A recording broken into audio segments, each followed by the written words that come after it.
হযরত আবু হুরায়রা রাদিয়াল্লাহু তাআলা আনহু আল্লাহর নবীকে হযরত আবু হুরায়রা রাদিয়াল্লাহু তাআলা আনহু প্রশ্ন করেছেন, আল্লাহর নবী আপনি বলেন, আন আকসারি মা ইদখিলুন নাসাল জান্নাহ, আপনি বলেন কোন কর্ম কোন কাজ কি এমন বস্তু রয়েছে সেই বস্তুটা বেশি মানুষকে যেন জান্নাতে নিয়ে যাবে। আল্লাহর নবী তখন তার উত্তরে তখন দুইটি কথা বললেন। এক নাম্বার বলেন তাকওয়াল্লাহ, দুই নাম্বার বললেন ওয়া হুসনুল খুলুক। এক নাম্বার হলো আল্লাহর ভয়, দ্বিতীয় নাম্বার হলো উত্তম চরিত্র। তার মানে আল্লাহর নবী প্রথমেই তাকে আল্লাহর ভয়ের কথা বললেন, আগে সালাতের কথা বললেন না, সিয়ামের কথা বললেন না, হজের কথা বললেন না। তার মানে হযরত আবু হুরায়রা যখনই নবীজিকে বললেন, আল্লাহর নবী কি এমন করলে, এমন কি আমল করলে, এমন কোন বস্তু আছে সেটা মানুষকে বেশি জান্নাতে নিয়ে যাবে, নবীজি প্রথমে বললেন আল্লাহর ভয়। কেন কেন কেন? এই কারণে আল্লাহর ভয় এমন একটা বস্তু, যদি কালে আপনার আল্লাহর ভয় যদি দিলের ভিতরে থাকে, তাহলে আপনি মাঠে ঘাটে হাটে বাজার এয়ারপোর্ট স্টেশনে জলহীন প্রান্তে জল সমুদ্রে একাকী আছে, সেই জায়গাতে যেন কেউ নাই। আপনি নীরবতা লম্বন করেছেন, নিরিবিলি জায়গাতে যেন একাকী আছে। কোটি কোটি যেন সেই হাজার হাজার বিঘার মাঠে যেন আপনি একাকী রয়েছেন, সেই জায়গাতে যেন কেউ নাই। জলহীন প্রান্তে আছেন, জল সমুদ্রের ভিতরে রয়েছে, সেই জায়গাতেও যেন কেউ নাই। তো যখন আপনার ভিতরে আল্লাহর ভয়টা থাকবে, পৃথিবীর বুকে যতগুলো গুনাহের কাজ আছে, যতগুলো পাপের আঁকড়া রয়েছে, সমস্ত আপনি গুনাহ থেকে বাঁচতে পারবে। সেই বস্তুটার নাম হলো আল্লাহর ভয়। যখন আপনি গুনাহের কাজে লিপ্ত হবে, যদি আপনার আল্লাহর ভয় থাকে, তবে আপনাকে সেই গুনাহ থেকে যেন সরিয়ে দেবে। এবার দেখেন আল্লাহর নবী কি বলেছেন। আল্লাহর নবী বলেছেন, আল্লাহর ভয় এমন একটা বস্তু যদি কোনো মানুষের ভিতরে থাকে, আল্লাহর নবী বলেছেন লা ইয়ালিজুন নার রাজুলুন বাকা মিন খাশিয়াতিল্লাহ, ওই ব্যক্তি জাহান্নাম যাবে না, ওই ব্যক্তি জাহান্নাম স্পর্শ করবে না, ওই ব্যক্তি জাহান্নামে যাবে না যেই ব্যক্তি আল্লাহর ভয়ে কাঁদে, সেই ব্যক্তি আল্লাহর ভয়ে কেঁদে যেন চোখের পানিটা ফেলে দেয়, সেই ব্যক্তি যেন জাহান্নাম যাবে না। আল্লাহর নবী তখন বলেছেন, তারপরে বলেছেন হাত্তা ইয়াউদাল লাবানু ফি যারঈ, আল্লাহর নবী বলেছেন যেমন করে গাভীর বাট থেকেই যেন গাভীর বাট থেকে দুধ দহন করা হয়, গাভীর বাট থেকে যেমন দুধ বের করা হয়, আবার ওই দুধটাকে যেমন দ্বিতীয়বার যদি আপনি ভিতরে ভরার চেষ্টা করেন, পুনরায় আবার ফিরানোর চেষ্টা করেন, তো যেমন গাভীর বাট থেকে দুধকে বের করার পর আবার যেমন ঢোকানো যেমন অসম্ভব, যারা আল্লাহর ভয়ে চোখের পানিটা কেঁদে দেবে, এরা জাহান্নামে যাবে যেন এটাও অসম্ভব। তার মানে হযরত আবু হুরায়রাকে প্রথমে নবীজি বলেন, আবু হুরায়রা সব চাইতে বেশি মানুষকে জান্নাতে নিয়ে যায়, সেই বস্তুটার নাম হলো আল্লাহর ভয়। দ্বিতীয়বার নবীজি বললেন ওয়া হুসনুল খুলুক, সেটা হলো উত্তম চরিত্র। উত্তম আখলাক, যার চরিত্র ভালো হবে, এই উত্তম আখলাকের কারণে এই বস্তুটা বেশি মানুষকে জান্নাতে নিয়ে যাবে। আল্লাহর নবী আল্লাহর ভয়ের কথা বললেন, তারপরে উত্তম আখলাক চরিত্রকে ধরলেন। তো মনে মনে ভাববেন, সালাতের কথা বললেন না, হজের কথা বললেন না, সিয়াম যে এমন একটা ইবাদত, পৃথিবীর বুকে আল্লাহ যতটা সন্তুষ্ট হয় সিয়াম পালনকারীর উপরে, সিয়াম এমন একটা ইবাদত আল্লাহ যতটা সন্তুষ্ট হয় অন্য কোনো ইবাদতে না। তারপরে সিয়ামটাকে ধরলেন না, চরিত্রকে ধরলেন। তবে চরিত্রটা কত খাতারনাক একটা কথা মনে রাখবেন, চরিত্র এমন একটা বস্তু, পৃথিবীর কোনো স্কুল কলেজ শিক্ষাঙ্গন নাই, ইউনিভার্সিটি নাই, সেই জায়গাতে আপনি যাবেন আর আপনি গিয়ে সেখানে আপনাকে 10 দিন, 1 দিন, 5 দিন, 1 বছর পর আপনাকে চরিত্রটাকে ভরে আপনাকে পাঠিয়ে দিবে আর সকাল থেকে আপনি চরিত্রবান হয়ে যাবেন। এটা হয় পশ্চিমকালে, এটা হয় না। 2, পৃথিবীর বুকে এমন কোনো অ্যাপস নাই আপনাকে ডাউনলোড করে দিবে যে আপনার সকাল থেকে চরিত্র ভালো হয়ে যাবে, এর কোনো অ্যাপস এখনো তৈরি হয়নি, পশ্চিমকালে তা হবে না। চরিত্র এমন একটা বস্তু, বিবেক হওয়া থেকে নিয়ে, জ্ঞান হওয়া থেকে নিয়ে আপনাকে ধীরে ধীরে মানুষের সঙ্গে সালাম করা, 5 ওয়াক্তের সালাত আদায় করা, ইসলামের হুকুম আহকামকে মেনে নেওয়া, যেইভাবে রাসূলুল্লাহ সাল্লাল্লাহু আলাইহি সাল্লাম মানুষের সঙ্গে চলাফেরা করতেন, মানুষের সামনে কথা বলতেন, সমস্ত আদব আখলাককে নকল করে সেটাকে মেনে নেওয়া, তারপরে নিজেকে চরিত্রবান হওয়ার চেষ্টা করা। এইভাবে চরিত্র বানাতে বানাতে বানাতে 50-60 বছর পর্যন্ত আপনি চরিত্রটাকে বানালেন। এটা হচ্ছে চরিত্র। একটা কথা মনে রাখবেন, যেগুলো 10 চাকা 15 চাকা বড় বড় লরি আছে, সেই লরি এক একটা টায়ারে, টিউবের ভিতরে 100 করে হাওয়াকে ধরে রাখে। তো এই টায়ারটাকে বানানোর জন্য 3 বছর, 4 বছর, 5 বছর ধরে গবেষকরা, বৈজ্ঞানিকরা চিন্তা ভাবনা করেছে 100 হাওয়াকে কি করে ধরে রাখা হয়, কি করে ধরে রাখা যায়। এই চিন্তা ভাবনা করে 5 বছরও যদি সময় লাগে একটা টায়ারকে বানিয়েছে, তারপরে টিউবকে বানিয়েছে 6 বছর, তারপরে চিন্তা ভাবনা করে টিউবের ভিতরে হাওয়াকে রাখলেন। তো এই হাওয়াকে রাখার জন্য 6 বছর ধরে চিন্তা ভাবনা চলছে, আর 100 হাওয়াকে ভরার পর এই হাওয়াটাকে বের করার জন্য, নষ্ট করার জন্য কয়টা লিক যথেষ্ট? কথা বলেন তো, কয়টা লিক যথেষ্ট? একটা। খুব সুন্দর উত্তর দিয়েছে। তার মানে এত কষ্ট করে 6 বছর মেহনত করে খরচা করে টাকা দিয়ে একটা টায়ার তৈরি করার পর, 6 বছর মেহনত করার পর এই হাওয়াকে নষ্ট করার, বের করার জন্য একটা লিক যথেষ্ট। তো এর অনুরূপ হচ্ছে চরিত্র। তার মতন আপনি একে জ্ঞান হওয়া থেকে নিয়ে, বিবেক হওয়া থেকে নিয়ে আপনি চরিত্রটাকে বানাচ্ছেন, মানুষের সঙ্গে ভদ্র ব্যবহার করছেন, এই করে করে 60 বছর পর্যন্ত চরিত্রটা আপনি চরিত্রবান হলেন, সমাজ আপনাকে ভালো বলে। শেষ বয়সে আপনি একটা মেয়ের সঙ্গে জেনা করে বাঁশের গাছে তলায় ধরা পড়ে গেলেন। এবার আপনি নিজের বিবেকে বলেন তো, যখন আপনি বাঁশের গাছের তলায় ধরা পড়লেন, সেই সময়টা একটা মিনিটের জন্য, সেই মিনিটটা, সেই দিনটার বদনাম হবে না আপনার সারা জীবনের বদনাম হবে? সারা জীবনটাকে আপনি তো লাইফটা আপনার মেনটেন করে চরিত্রবান হলেন, তারপরে আপনার শেষে একটা খারাপ চরিত্রের কারণে আপনার সারা জীবনের চরিত্রটাকে ধ্বংস করে দেয়। এই জন্য আল্লাহ রাসূল সাল্লাল্লাহু আলাইহি ওয়াসাল্লাম হযরতে আবু হুরায়রাকে বলেন, আবু হুরায়রা, সেই বস্তুটাই বেশি মানুষকে জান্নাতে নিয়ে যায়, সেটাই হচ্ছে উত্তম চরিত্র। একজন আনসারীদের এক ব্যক্তি আল্লাহ রাসূলের কাছে আসলো, ইবনে মাজাহ শরীফের 4259 নম্বর হাদিস। আনসারীদের ব্যক্তি এসে আল্লাহ রাসূলকে বলছেন, আল্লাহ রাসূল, ফাআইয়ুল মুমিনিন আফজাল, সবচাইতে উত্তম মুমিনকে?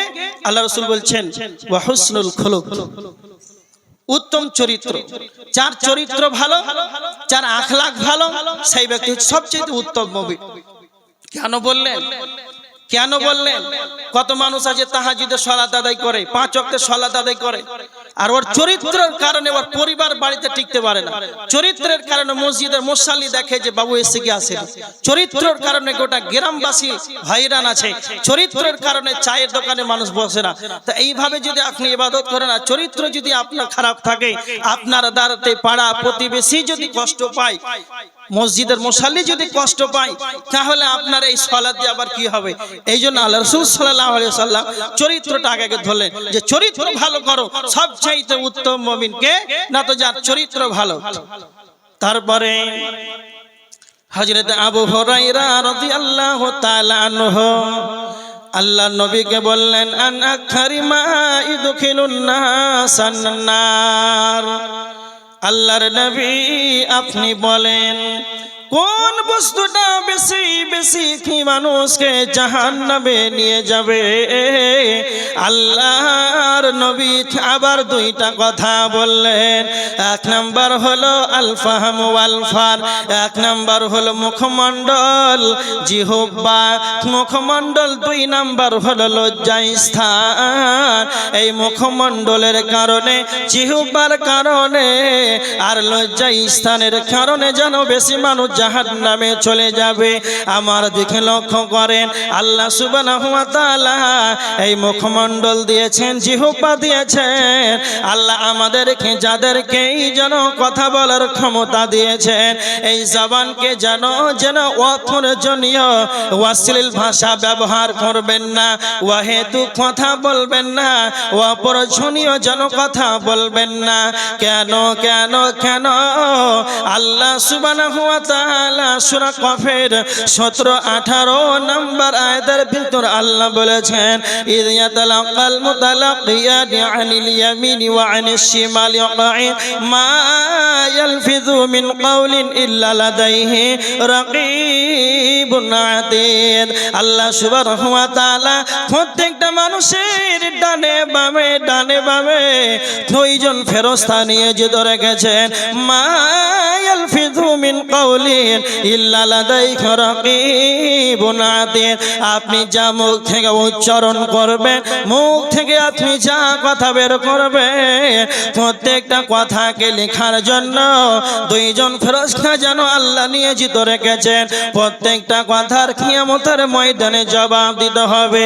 এই কারণে যেন মুখে যেন কন্ট্রোল করা যাবে না, মুখে যেন অহেতুক কথা বলা যাবে না, প্রত্যেকটা কথার যেন তালিপিবদ্ধ হয়। একটা কথা মনে রাখবেন, পৃথিবীর বুকে এমন একটি জায়গা রয়েছে, আমাদের সমাজের ভিতরে এমন একটা জায়গা রয়েছে, সেই জায়গাতে সবচেয়ে মানুষ মুখটাকে অপ্রয়োজনীয় কথাই যেন ব্যবহার করে, মানুষ সেখানে যেন অহেতুক কথা বলে, মানুষের একে অপরে যেন গীবত করে, একে অপরে যেন মানুষের পরনিন্দা করে, পরচর্চা করে। সেই জায়গাটার নাম হলো চায়ের দোকান। যারা চায়ের দোকানে বেশি বেশি করে আড্ডা দেবে, যারা চায়ের দোকানকে বেশি অগ্রাধিকার দেবে, আমি এমন একটা এই বছর প্রত্যেকটা জালসায় যেন একটা কথা বলি, ভালো করে শুনে নেন। জাহান্নাম যাওয়ার সব চাইতে সহজ উপায় হলো, জাহান্নাম যাওয়ার সব চাইতে সহজ উপায় হলো চায়ের দোকান। যে যত চায়ের দোকানে বসবে তার জন্য জাহান্নাম যাওয়াটা যেন সহজ হয়ে যাবে। কেন কথাটা বললাম? এমন একটা কথা আপনাকে আর একটা দ্বিতীয় নাম্বার কথা বলতে চাই। স্টেট ব্যাংকে যেমন টাকা জমা করা হয়, পাঞ্জাব ব্যাংকে যেমন টাকা জমা করা হয়, অনুরূপ চায়ের দোকানটা এমন একটি জায়গা, সেটা হলো পাপ জমা করার একটি ব্যাংকিং ব্যবস্থা। যে যত চায়ের দোকানে বসবে, যে যত চায়ের দোকানে আড্ডা পেটবে, তার তত মানুষের পরনিন্দা করবে, একে অপরে খোঁজম করবে, মানুষের সমালোচনা করবে।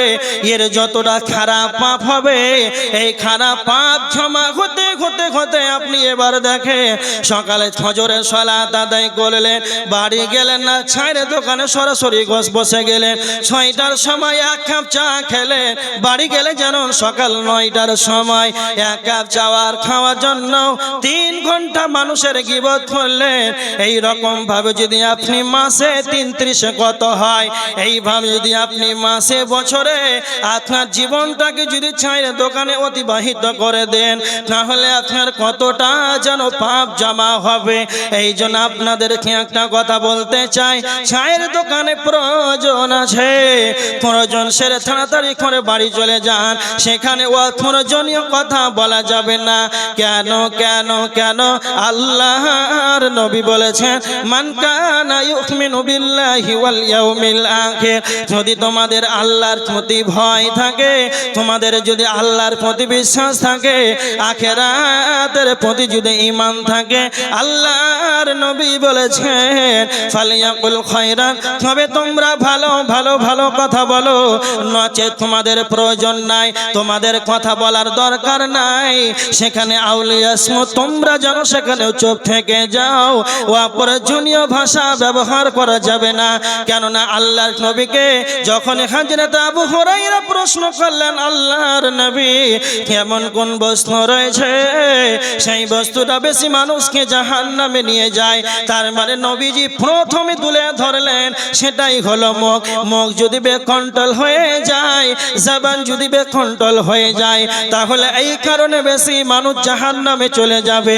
দ্বিতীয় নাম্বার হলো লজ্জা স্থান। লজ্জা স্থান এমন একটি অঙ্গ, এর দ্বারাতে মানুষের যেন বিভিন্ন পাপে লিপ্ত হয়। আল্লাহ সুবহানাহু ওয়া তাআলা কোরআনের ভিতরে আল্লাহ ঈমানদারকে বলেছে, হে মুমিন সকল, হে ঈমানদারগণ, তোমরা তোমাদের লজ্জা স্থানের হেফাজত করো, তোমরা তোমাদের লজ্জা স্থানের জয়নঙ্গর হেফাজত করো। তার মানে আল্লাহ লজ্জা স্থানে হেফাজতের কথা বলেছে। আর একটা হাদিস শোনেন, আল্লাহর নবী বলেছে, কেউ যদি মুখমণ্ডল 2 নাম্বার লজ্জা স্থানের কেউ যদি হেফাজত করে নাই, কেউ যদি জিম্মেদারি নিয়ে নাই, তাহলে নবীজি বলেছেন আমি নবী মুহাম্মদ তার জন্য জান্নাতের গ্যারান্টি নিয়ে নিলাম।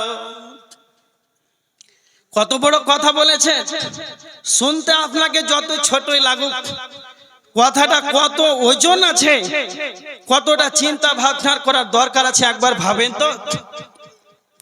যে আল্লাহ রাসূল সাল্লাল্লাহু আলাইহি ওয়াসাল্লাম বললেন যে কেউ যদি তার মুখ লজ্জা স্থানের যদি কেউ জিম্মেদারি নাই, তাহলে আল্লাহ রাসূল বলেছেন আমি তার জন্য জান্নাতের গ্যারান্টি নিলাম। কত বড় কথা, এটাকে সামান্য মনে করিয়েন না। তাহলে এইখানে তিরমিজির হাদিস থেকে 2টা পয়েন্ট পাওয়া গেল। মানুষই জাহান্নামে যাবে, তবে কেন যাবে? তার মুখের কারণে, লজ্জা স্থানের কারণে মানুষ জাহান্নামে চলে যাবে। এবার দেখেন একটা হাদিস, বুখারী শরীফের হাদিস 1386 নম্বর হাদিস। সামুরা ইবনে জুনদুব রাদিয়াল্লাহু তাআলা আনহু, ফজরের হযরতে সামুরা ইবনে জুনদুব রাদিয়াল্লাহু তাআলা আনহু হাদিসটি বর্ণনা করছেন যে আল্লাহ রাসূল সাল্লাল্লাহু আলাইহি ওয়াসাল্লাম ফজরের সালাত আদায় করালেন, তারপর আমাদের দিকে মুখ ফিরিয়ে বসলেন। আমাদের ইমাম সাহেব মুখ ফিরিয়ে বসে তো, অনুরূপ আল্লাহ রাসূল সাল্লাল্লাহু আলাইহি ওয়াসাল্লাম মুখ ফিরে বসার পর সাহাবীদেরকে জিজ্ঞাসা করছেন, সাহাবীরা তোমরা কি কেউ কোনো স্বপ্ন দেখেছো? তখন সাহাবীরা বলছেন, না আল্লাহ রাসূল কোনো স্বপ্ন দেখিনি। আল্লাহ রাসূল স্বপ্ন দেখেনি। আবার সাহাবীরা আল্লাহ রাসূলকে প্রশ্ন করছেন, আল্লাহর নবী আজকে রাতে আপনি কোনো স্বপ্ন দেখেছেন? তখন আল্লাহ রাসূল সাল্লাল্লাহু আলাইহি ওয়াসাল্লাম বলছেন, হ্যাঁ আজকের একটা স্বপ্ন দেখেছি। সাহাবীরা বলছেন, আল্লাহ নবী কি স্বপ্ন দেখেছেন একবার বলুন। তখন আল্লাহ রাসূল সাল্লাল্লাহু আলাইহি ওয়াসাল্লাম সাহাবীদেরকে বলছেন, সাহাবীরা তোমরা শুনে রেখে দাও, 2 জন ব্যক্তি আমার কাছে আসলো, আসার পর যেন আমাকে অপর দিকে নিয়ে গেল। যেতে যেতে যেতে অনেকটা দূর চলে গেলাম, দেখতে পেলাম এক ব্যক্তি যেন চিত হয়ে শুয়ে আছে, আর অপরজন যেন তাকে তার মাথায় পাথর মেরে মেরে মেরে যেন তার মাথাটাকে চৌচির করেছে। সঙ্গে সঙ্গে তখন নবীজি বললেন, জিবরাইল তুমি বলো এদেরকে কেন এই ধরনের শাস্তি দেওয়া হচ্ছে? তখন জিবরাইল বলেন, ইয়া রাসূলুল্লাহ আল্লাহর নবী আপনাকে পরে বলা হবে, আপনি সামনে বাড়ুন। তো নবীজি বলছেন, আমি যেন আরো দূর চলে গেলাম, অনেকটা দূর অগ্রসর হলাম। যেতে যেতে যেতে যেতে অনেকটা দূর যখন অগ্রসর হয়ে গেলাম, দেখতে পেলাম একটা তন্দুর চুলহার মতো, তন্দুর আখার মতো, ওপরটা যেন সংকীর্ণ হয়ে আছে আর ভিতরটা যেন প্রশস্ত রয়েছে। ওই আখার ভিতরে যেন আগুন আর আগুন আর আগুন, আর তার ভিতরে আগুনের ভিতরে যেন নারী আর পুরুষ যেন উলঙ্গ ভাবে, নারী আর পুরুষ, পুরুষ আর নারী যেন উলঙ্গ অবস্থায় যেন চিৎকার করেছে। তখন নবীজি তখন জিজ্ঞাসা করলেন, জিবরাইল তুমি বলো এদেরকে কেন এই ধরনের শাস্তি দেওয়া হয়েছে? সঙ্গে সঙ্গে জিবরাইল বললেন, ইয়া রাসূলুল্লাহ, আল্লাহর নবী, এদের শাস্তির কারণ হলো এদের শাস্তির কারণ হলো পৃথিবীর বুকে এরা হলো জিনাখোর, এরা দুনিয়ার বুকে জিনা করেছে। তারপরে নবীজি বললেন, জিবরাইল বলেন, ইয়া রাসূলুল্লাহ আপনি আরো সামনে বাড়ুন, আরো দেখতে পাবেন। তো নবীজি বললেন, সাহাবীদেরকে বলছেন, আমি যেন আরো দূরে অগ্রসর হলাম। তো যেতে যেতে দেখতে পেলাম একটা পচা দুর্গন্ধময় যুক্ত রক্তের নদী, আর সেই রক্তের নদীতে যেন মানুষ সাঁতার কাটছে। সাঁতার কাটতে কাটতে কাটতে এই যখন নদীর তীরে আসার চেষ্টা করে, তখন নদীর তীরে যখন আসার চেষ্টা করে, তখন যেন তাদের মাথায় পাথর মেরে মেরে মেরে তাদেরকে যেন আবার পুনরায় তাদেরকে ফিরিয়ে দেওয়া হয়েছে। নবীজি বলেন, জিবরাইল এদেরকে কেন এই ধরনের শাস্তি দেওয়া হয়েছে? এবার তখন জিবরাইল আমিন বলতে আরম্ভ করলেন, আল্লাহর নবী আপনি এক নম্বর যেটা দেখতে পেলেন যে প্রথমে একজন ব্যক্তি শহীদ অবস্থায়, আর একজন ব্যক্তি যেন তার মাথায় যেন পাথর মেরে মেরে মেরে যেন তাকে আঘাত করেছে। এর শাস্তির কারণ হলো এই ব্যক্তি দুনিয়ার বুকে কোরআন তেলাওয়াত করতে শিক্ষা করেছিল, কোরআন তেলাওয়াত করতে জানতো, তারপর যেন তারা কোরআন তেলাওয়াত করে নাই, কোরআন অনুযায়ী যেন তারা জীবন যাপন করে নাই। তার মানে যারাই কোরআন পড়তে জানে, যারা কোরআন শিক্ষা গ্রহণ করেছেন, আমার সম্মুখে যারা বসে আছেন, মা বোনেরা যারা আছেন, যারা আলেম ওলামা আছেন, তাদের কথা বাদ দিলাম, তারা সহ আলেম ওলামা যারা আছেন, যারাই সাধারণ পাবলিক, যারাই কোরআন শিক্ষা গ্রহণ করেছেন, তাদেরকে যেন প্রতিনিয়ত যেন কোরআন তেলাওয়াত করতে হবে। একটা কথা মনে রাখবেন, আমাদের সমাজের ভিতরে এমন অবস্থা হয়ে আছে, মানুষ শুধু রমজান মাসেই যেন বেশি কোনো কোরআন তেলাওয়াত করে, আবার যখন রমজান শেষ হয়ে যায় আবার তখন আলমারিতে যেন সুকেসে সাজিয়ে রেখে দেয়, আবার বছর আসবে তখন যেন কোরআন তেলাওয়াত করবে, তখন দেখবেন এক আঙুল পরিমাণ যেন কোরআনে ধুলা পড়ে আছে। এই যেরকম চরিত্র স্বভাব যেন না হয়। যদি কালে আপনি বাৎসরিক ইমানদার হন যে আমি যেন রমজান মাস আসলেই যেন কোরআন তেলাওয়াত করব, একটা কথা মনে রাখবেন যে মুহররমুল হারাম, হারামের মাস রয়েছে, একটা হলো রজব মাস, তার ভিতরে সবচাইতে সম্মানিত মাস 12টি মাসের ভিতরে সেটা হলো রমজান মাস, আর মর্যাদা সম্পূর্ণ মাস 4টা হারামের মাস রয়েছে, তার ভিতরে একটা হলো রজব মাস। মানুষ রজব মাসে বেশি বেশি করে ইবাদত করতো, কোরআন তেলাওয়াত করতো। শাবান মাসটাকে যেন মানুষ যেন অত গুরুত্ব দিত না। আল্লাহর নবী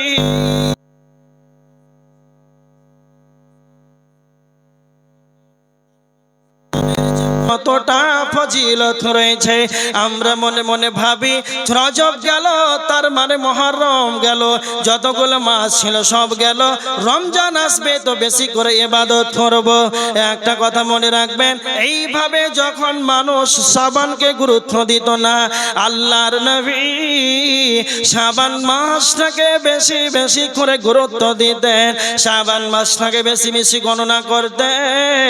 সাহাবীরা প্রশ্ন করতেন, ইয়া রাসূলুল্লাহ আপনি শাবান মাসকে কেন বেশি গুরুত্ব দেন, শাবান মাসকে কেন আপনি এত বেশি সিয়াম পালন করেন?